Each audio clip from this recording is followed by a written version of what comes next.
Hello everyone. Today our second topic is reading strategies. We all know that reading is not just pronouncing words, it requires understandings. And to understand a text, readers use a variety of strategies. Means कि जब हम reading strategies की बात कर रहे हैं तो reading का मतलब सिर्फ वर्ड्स को प्रोनाउंस करना नहीं होता बल्कि उन्हें समझना होता है। तो इसके लिए जो रीडर हैं बहुत सी स्ट्रेटजीज़ का यूज़ करते हैं and within this teacher should teach these strategies to beginning readers. जो टीचर्स हैं वो भी स्टार्टिंग में रीडर्स के लिए इन रीडिंग स्ट्रेटजीज़ का यूज़ करते हैं। So let us start. Strategies for reading comprehension. The process of comprehending text begins before children can read. Means कि अगर देखा जाए तो comprehension से रिलेटेड जो कंसेप्ट है वो जब बच्चा पढ़ना शुरू करता है, ठीक है, उससे पहले ही स्टार्ट हो जाता है।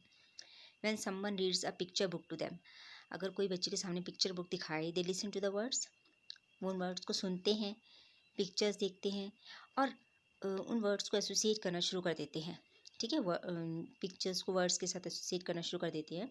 And they are hearing and the ideas they represent, सुन के अपने आइडियाज़ को वो रिप्रेजेंट कर सकते हैं, ठीक है। In order to learn comprehension strategies students need modelling, practice and feedback. Means कि अगर कंप्रहेंशन स्ट्रेटजीज़ को विद्यार्थी के द्वारा वो सीखना चाहते हैं तो उन्हें किन किस चीज़ की आवश्यकता होगी, मॉडलिंग, ठीक है, कोई उनके सामने उस चीज़ को करके दिखाए, ठीक है, वो उसे इमिटेट करेंगे, फॉलो करेंगे, practice and feedback. So under this concept the key comprehension strategies are described as follows. Let us start. First of all, using prior knowledge or previewing, you can say. When students preview text, जब भी students text को पढ़ते हैं, they tap into what they already know and that will help them to understand the text they are about to read. Means कि वो अपनी previous knowledge को उस टेक्स्ट के साथ कहीं ना कहीं कनेक्ट करते हैं कि वो क्या पढ़ने जा रहे हैं और उस चीज़ के बारे में उन्हें पहले कितना पता है, ठीक है। Why? Because this provides a framework for any new information they read. क्योंकि जब वो अपनी प्रीवियस नॉलेज को न्यू नॉलेज के साथ यू कैन से ब्लेंड करते हैं, ठीक है, मिक्स करते हैं, जोड़ते हैं, तो उन्हें एक नई इन्फॉर्मेशन जो है प्राप्त होती है, ठीक है। मीन्स कि उस पैसेज से रिलेटेड जो उनकी अंडरस्टैंडिंग है उसका एक डिफरेंट एटीट्यूड जो है वो डेवलप होता है, ठीक है। सेकेंड है आपका predicting. When students make predictions about the text, जब भी विद्यार्थी को जरा टेक्स्ट को पढ़ा जाता है तो वो कुछ ना कुछ उससे रिलेटेड उन आइडियाज़ को आपस में जोड़ते हुए कुछ ना कुछ प्रेडिक्शंस अपने माइंड में करते हैं, ठीक है। It sets up expectations based on their prior knowledge about similar topics. और इन प्रेडिक्शन के बेसिस पे जो है जो वो कुछ तरह की expectations at the end of text रखते हैं अपनी प्रायर नॉलेज की बेसिस पे, ठीक है। मीन्स कि उनकी जो पिछली नॉलेज है, ठीक है, और जो भी वो न्यू पढ़ते हैं उसके आधार पर वो कुछ प्रिडिक्शंस करते हैं। As they read they may mentally revise their predictions as they gain more information. और जैसे जैसे वो टेक्स्ट को पढ़ते जाते हैं, ठीक है, तो जो भी उन्होंने अपने माइंड में उस टॉपिक से रिलेटेड प्रिडिक्शंस बना रखी हैं, धारणाएं बना रखी हैं, वो रिवाइज होती जाती हैं, ठीक है, जिससे उनको जो और ज़्यादा इन्फॉर्मेशन मिलती है। Identifying the main idea and summarisation. Identifying the main idea and summarization requires that students determine what is important and then put in it their own words. Means कि identifying the main ideas में क्या है कि जो students हैं वो first of all क्या देखते हैं, क्या निर्धारित करते हैं कि उनके लिए क्या important है, ठीक है, and put that in their own words. Implicit in this process is trying to understand the author's purpose in writing the text. Means कि वो इसमें ओवरऑल जो ऑथर का पर्पस है, ठीक है, उस रिटन टेक्स्ट से रिलेटेड उसे फाइंड आउट करने की कोशिश करते हैं, उसे समझने की कोशिश करते हैं, ठीक है। तो ये था आपका identifying the main ideas and summarisation. Now questioning, asking question answer technique you can say about text is another strategies that helps students focus on the meaning of text. अगर स्टूडेंट्स को ये कहा जाए कि after the reading of comprehension question answer will be asked to you, तो ऐसी बात है कि उसको और ज़्यादा अच्छे ढंग से समझने का प्रयास करेंगे, ठीक है। And teachers can help by modeling both the process of asking good questions and strategies for finding the answers in the text. जो टीचर्स हैं इस टेक्निक से रिलेटेड जो है ऐसे मॉडल प्रैक्टिस जो है स्टूडेंट्स को दे सकते हैं, ठीक है, क्वेश्चन आंसर पूछने से रिलेटेड भी और आंसर फाइंड आउट करने से related. Okay. And making inferences.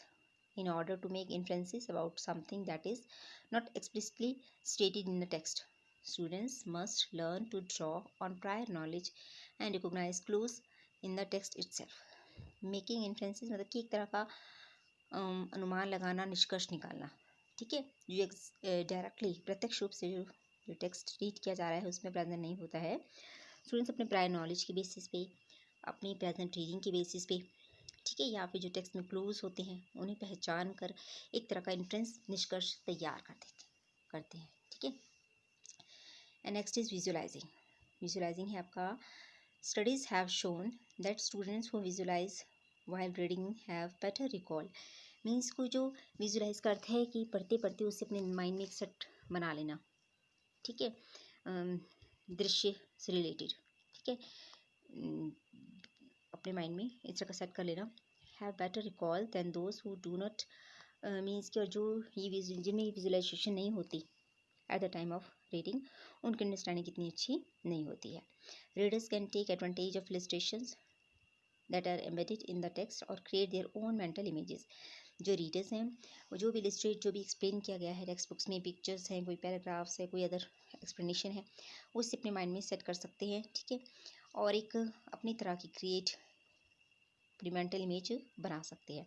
और drawings when reading text without illustration. और अगर मीन्स की कोई पिक्चर्स नहीं है टेक्स्ट में प्रेजेंट नहीं है तो अपनी इलस्ट्रेशन का यूज़ करके वो उन मैप्स को, ड्राइंग्स को भी अपने माइंड में ड्रॉ कर सकते हैं, ठीक है. तो ये है कि प्रत्यक्ष रूप से जो है पैसेज को समझना. ओके. नाउ अभी हम एक छोटा सा टॉपिक देखते हैं, क्रिटिकल लिटरेसी, ठीक है. Critical literacy to analyse chapters from text books.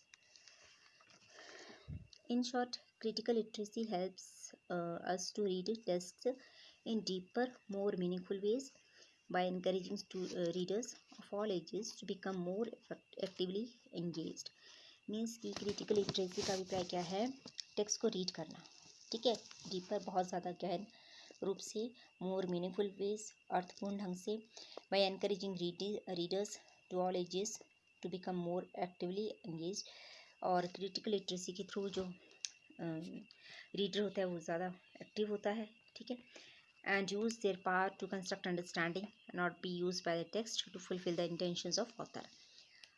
You have to understand this line.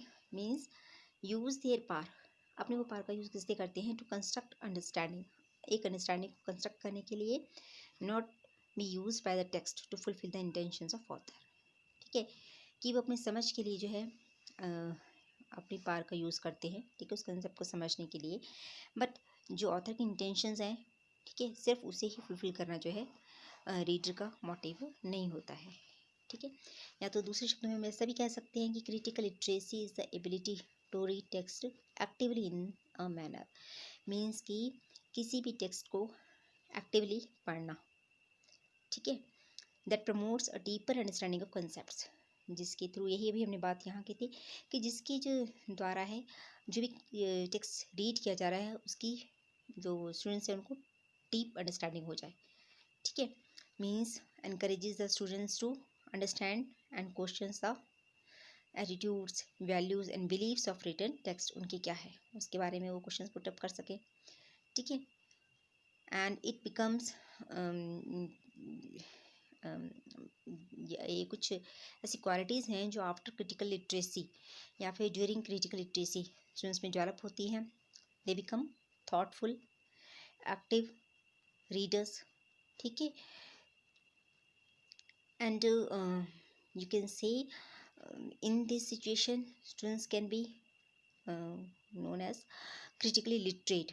Critically literate means the students have developed and mastered the ability to read. Means कि अगर कोई students critical literacy में perfect है तो इसका मतलब कि वो क्या है, क्रिटिकली लिटरेट है।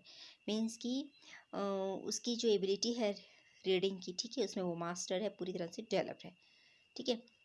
And students have developed and master the ability to read, analyse, critique and questions to the messages inherently present within the chapters from the textbooks. Means कि जो भी टेक्स्ट बुक्स में दिया गया है, study material जो भी दिया गया है उसे समझने के लिए वो तैयार हैं, ठीक है। और they have ability to read, analyse them and critically analyse भी कर सकते हैं उसे, okay. So the idea of critical literacy enables to the students to read and analyze a chapter from the textbooks। Means की short में ये कह सकते हैं कि वो जो क्रिटिकल लिटरेसी का जो आइडिया है स्टूडेंट्स को इतना एबल बना देता है कि वो किसी भी टेक्स्ट को पढ़कर उसकी एनालिसिस करने के लिए तैयार हो जाते हैं, ठीक है। या फिर डीप स्टडी, उससे भी आप रिलेट कर सकते हैं इसे, क्रिटिकल लिटरेसी को, ओके। नाउ तो ये था हमारा topic related to reading strategies and critical literacy. Thank you.